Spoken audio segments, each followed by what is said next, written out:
Condiciones higiénicas de la vivienda. Las casas tienen un déficit de salubridad, comodidad y seguridad bastante grande, pues el piso del terreno solo se distribuye en cocinas y dormitorios. Al carecer de chimeneas, las casas entonces estaban ennegrecidas por el hollín negro respirando dentro de un aire impuro. Carecían también de letrinas. Dentro de la casa era común tener a los animales. El gallinero estaba dentro de la casa, la pocilga estaba justo en la entrada y comunicando directamente con el exterior estaba el establo con los demás animales. Las personas dormían a veces sobre jergones de maíz, y a los obreros a veces también se les hacinaban en buhardillas o incluso en hórreos. Otras familias se agrupaban para compartir el alquiler en algunas casas, pero eso se daba en pocos casos. Solo se construían casas para la gente pudiente. A los obreros se les hacinaba a veces en sitios muy lamentables como hórreos o en casas de exiguas dimensiones.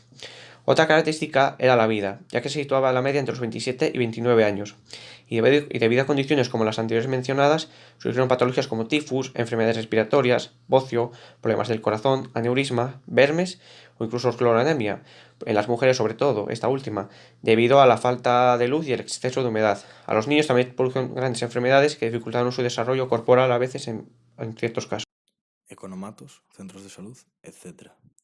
En este punto vamos a hablar sobre los centros necesarios para los trabajadores que construyeron las empresas, ya que no solo se construyeron edificios de este tipo únicamente para los trabajadores de las minas, sino que debido a que el Langro, la empresa hidrofelguera, tuvo un importante impacto tanto económico como demográfico, también aportó edificios para corresponder a las necesidades que los trabajadores de esta tenían. Los edificios que las empresas solían construir estaban normalmente destinados tanto a cuidar de la salud de los que trabajaban como a que pudieran hacer compras en teoría más económicas para ellos. Esto último se hacía aportando economatos. El más importante del Langreo se encontraba entre Sama y La Felguera, al lado del Pozo Fondón. Otro economato importante del Langreo se encontraba en Ciaño, donde los trabajadores tenían lo que comprar con precios más económicos y de esta forma la empresa también se veía económicamente favorecida. Además, otro objetivo era que los alimentos tuvieran mejor calidad y así de esta forma los trabajadores no eran tan propensos a enfermar. Por otro lado, se construyeron también distintos centros de salud destinados fundamentalmente a los trabajadores, ya que si contaban con buena salud, rendían mejor en sus puestos de trabajo. Entre otros, en Langreo se encontraban el Hospitalillo de Duro Felguera y el Sanatorio Adaro de Sama. Al contar con lugares como estos, la población crecía y además las viviendas se intentaban construir estratégicamente alrededor de estos lugares, y estos lugares también cerca de las empresas para que estuviera todo centrado cerca del lugar de trabajo. En este tercer punto, lo que vamos a tratar va a ser la necesidad de un segundo empleo y de la relación no tan directa con la vivienda obrera, pero sí con los ocupantes de estas casas. Durante el inicio del siglo XX, y más bien durante la posguerra, la minería era una fuente de ingresos bastante débil y los trabajadores se vieron en la necesidad de buscar una segunda fuente de ingresos para hacer frente a esta y conseguir sobrevivir. Es por esto que muchos de los mineros tuvieron que mantener su forma de sustento previa, que estaba constituida básicamente por la economía agraria y ganadera. Cuando hablamos de estos mineros hablamos de los que ya residían en la zona de la que se está hablando propiamente en un momento previo a la industrialización y a la implantación de la minería. Esta necesidad de segundo empleo y por consiguiente ampliación de la jornada laboral trajo con ella tanto el desgaste físico de los mineros como la implantación de una jornada laboral prácticamente inhumana, que no les reportaba tampoco demasiados beneficios, más bien los justos para mantenerse a flote. A continuación, hablaremos sobre la estética franquista. Con la Guerra Civil ya finalizada comienza una nueva y larga etapa en la historia española, unificada por las características de un régimen autoritario y personal instaurado y mantenido por el ejército y las fuerzas de la derecha nacional. Comenzamos esta etapa con una gran transformación pragmática de las coordenadas ideológicas iniciales más visibles. Tras una primera fase de orientación autárquica, el país evolucionó en un desarrollo demográfico histórico impulsado por la nueva economía. Debemos tener en consideración la precaria situación en la que vivía España en aquel momento, donde las materias primas básicas escaseaban y teníamos un gran déficit energético.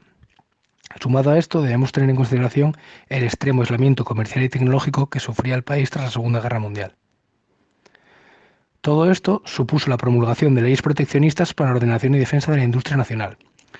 Esto debemos traducirlo a la construcción de numerosas barriadas y conjuntos de viviendas, denominadas comúnmente aquí en Asturias como el Tocote, todas ellas con su placa conmemorativa del franquismo, que además de promover el sistema industrial del momento, también tenían una base ideológica.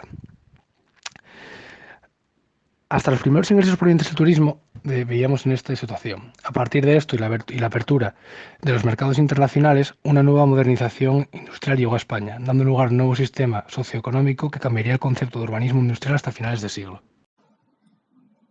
Existen varios lugares en España donde la minería tuvo tanta importancia como en Asturias. Algunos de ellos son Cantabria, Badajoz, Galicia o Zaragoza. Pero sin duda la más comparable a Asturias serán las empresas mineras de Andalucía. Con puntos de extracción en Granada y Sevilla, entre otros destacados, la minería acogió a buena parte de los trabajadores de clase media y baja de la comunidad. El procedimiento llevado a cabo a la hora de contratación de estos obreros fue la misma que en Asturias, por lo que resulta fácilmente comparable. Ambos eran y siguen siendo lugares muy ruralizados, uno de los motivos por el que la población era muy pobre, por lo que debían pluriemplearse. La minería resultaba llamativa porque no requería ningún tipo de cualificación especial al ser un sector naciente en la península. A los mineros se les fueron dando una serie de comodidades para avanzar su relación laboral con el sector y que terminaron trabajando íntegramente en la mina y abandonaron el resto de empleos. Estas comodidades son, entre otras, centros educativos, lugares de ocio o las viviendas, motivo por el cual los mineros poco a poco se irían marchando hacia la ciudad y abandonando las zonas rurales.